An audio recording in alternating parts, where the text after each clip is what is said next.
nous avons nos deux intervenants d'aujourd'hui. Nicolas Janson, donc Replacer l'homme au cœur de l'attention, qui vous parlera de son expérience absolument remarquable.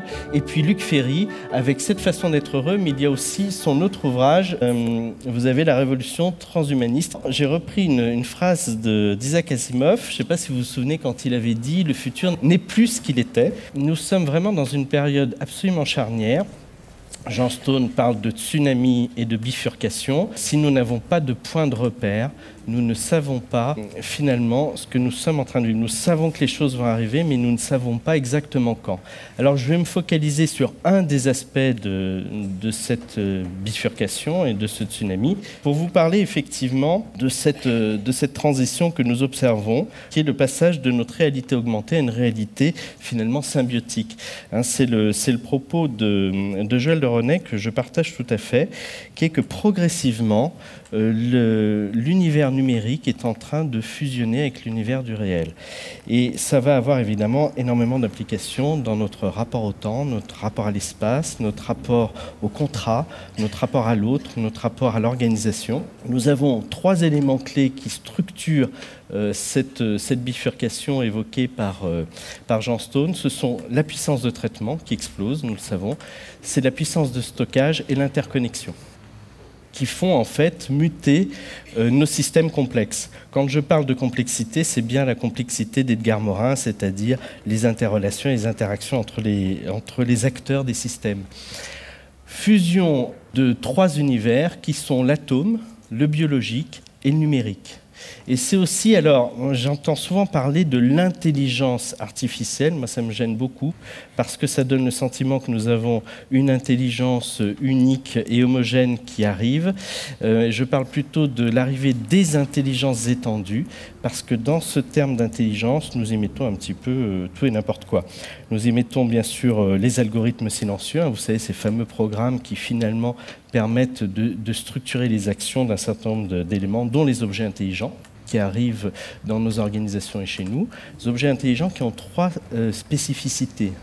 C'est-à-dire qu'ils sont à la fois, ils fonctionnent en temps réel, ils sont interactifs et proactifs. Ce sont ces objets-là qui vont structurer notre monde dans les mois et les années à venir.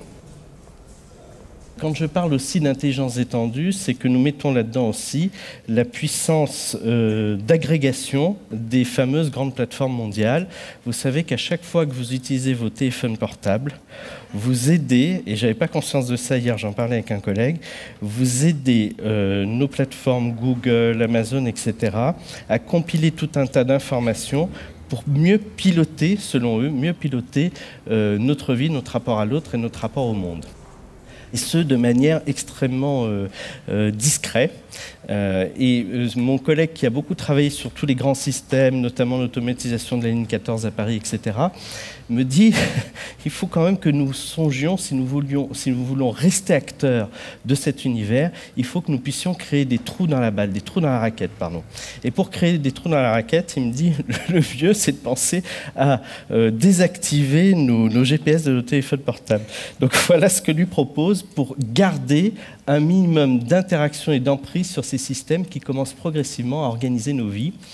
Et tout ceci fait que dans les semaines, dans les mois à venir, mais nous avons déjà commencé à le vivre depuis au moins 2008-2010, les besoins de nos clients vont profondément changer. Les besoins d'accompagnement des collaborateurs, des équipes, des organisations vont profondément changer.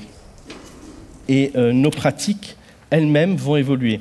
Et c'est pour ça que j'ai vraiment souhaité que nous ayons deux regards complémentaires ce matin à travers l'intervention de Nicolas Janson qui va vous parler comment lui, il a replacé l'homme au cœur de l'attention pour redresser un site industriel, parce que nous avons encore les moyens d'interagir, nous devons garder ces moyens d'interagir, nous devons aussi intervenir dans les comités d'éthique et de déontologie que sont en train de mettre en place les gouvernants, les grands groupes internationaux. Contrairement à ce que nous disent les grands acteurs de la technologie, nous avons aussi des systèmes qui sont de plus en plus fragiles. C'est-à-dire qu'en fait, contrairement à ce qu'on s'imagine, il ne s'agit pas d'un système homogène au niveau mondial, mais il s'agit bien de briques informatiques. Quand on vous parle d'intelligence artificielle, c'est ça, de briques informatiques. Un confrère me dit, nous ne nous rendons pas compte à quel point nous sommes à la fois dépendants de ces briques et à la fois à quel point elles nous envahissent au quotidien et à quel point elles sont fragiles parce que les systèmes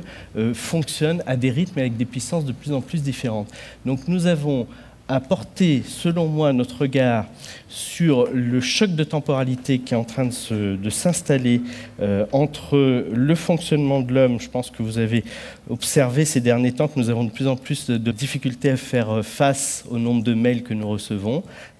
Eh bien, ce sont ces éléments-là qui font que nous devons être vigilants à la fois sur ce qui nous est proposé, nous devons être exigeants et travailler en conscience sur ce qui nous est proposé, et en même temps être extrêmement attentif. Il va y avoir probablement des déplacements, je suis plutôt positif, donc j'allais dire des déplacements massifs d'emplois entre ceux qui seront substitués par ce qu'on appelle ces fameuses intelligences artificielles, et puis ces emplois, et on parle d'une révolution au niveau des cols blancs, pas seulement des cols bleus, et avec la création d'un certain nombre de postes autour des complémentaires de l'intelligence artificielle. C'est-à-dire que dans 3, 5, 10 ans, vous allez être un complémentaire de ces intelligences étendues, votre pouvoir d'action et votre valeur augmentera sur le marché du travail. Et si vous êtes un subsidiaire, si on peut vous substituer, voilà, c'était ça le terme que je cherchais, vous devrez vous reconvertir. Donc nous avons, nous, une responsabilité majeure à observer tous ces phénomènes-là. Je ne vais pas en dire plus, ce sera l'objet de pas mal de débats que nous organiserons au niveau national et dans les régions, dans les semaines et les mois à venir, parce que nous avons évidemment une place à jouer. Plus nous sommes confrontés à ces espaces digitaux et plus nous avons besoin d'interagir directement d'homme à homme, et nous avons ce besoin de recréer des espaces d'humanisation pour que les coachs œuvrent au bien commun. Merci.